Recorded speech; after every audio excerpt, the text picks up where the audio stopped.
वह मुगल बादशाह जो सिर्फ गंगा जल पीता था, हजारों किलोमीटर दूर से आता था पानी। गंगा नदी को भारत में सबसे पवित्र नदी माना जाता है। इसके जल को अमृत से कम नहीं समझा जाता है। दिलचस्प बात यह है कि न सिर्फ हिंदू बल्कि दूसरे धर्मों के लोग भी गंगा नदी को बेहद सम्मान के साथ देखते हैं। यहाँ तक कि मुगल शासक भी गंगा नदी के जल को बेहद पवित्र मानते थे। ऐसे में आज हम आपको उस मुगल शासक के बारे में बताने जा रहे हैं जो सिर्फ गंगा जल ही पीता था। वो मुगल शासक कोई और नहीं बल्कि अकबर था। अबुल फजल ने आईने अकबरी में गंगा जल के लिए अकबर के इस प्यार का जिक्र भी किया है। ऐतिहासिक स्रोतों के मुताबिक अकबर गंगा जल की शुद्धता और अपनी सेहत के लिए गंगा जल ही पीते थे। अकबर का खाना पकाने के लिए यमुना और चेनाब नदी के पानी का इस्तेमाल किया जाता था। उसमें भी गंगा जल जरूर मिलाया जाता था। वहीं जब अकबर ने लाहौर को राजधानी बनाया तो पीने का पानी हरिद्वार से लाया जाता था।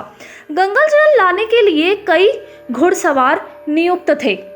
सिर्फ अकबर ही नहीं बल्कि उसके पहले बाबर और हुमायूं को भी गंगा जल ही पसंद था। उन्होंने इसे आब ए हयात यानी स्वर्ग का पानी माना था। अकबर का मानना था कि गंगा जल सबसे शुद्ध और साफ पानी है और इसमें कई बीमारियों से लड़ने की क्षमता है। अकबर जब आगरा और फतेहपुर सीकरी में रहता था तो गंगा जल सोरों से लाया जाता था, मतलब उत्तर प्रदेश से लाया जाता था। इतिहासकार के मुताबिक अकबर चाहे घर पर हो या यात्रा में वो गंगा जल ही पीता था। इसके लिए गंगा नदी के किनारे कुछ भरोसेमंद लोग तैनात थे जो रोज सीलबंद जार में पानी भेजते थे। दरअसल इसके पीछे वजह भी थी। गंगा जल को लंबे वक्त तक के लिए स्टोर किया जा सकता है, उसमें बैक्टीरिया भी नहीं पनपते। बता दें, गंगा जल के पवित्र होने को लेकर सिर्फ भारतीयों की मान्यताएं ही नहीं है बल्कि लैब टेस्ट में ये साबित भी हुआ है। मुगल कालीन पात्रों की ये कहानी मान्यताओं और इतिहासकारों की पुस्तकों में किए गए उल्लेख पर आधारित है।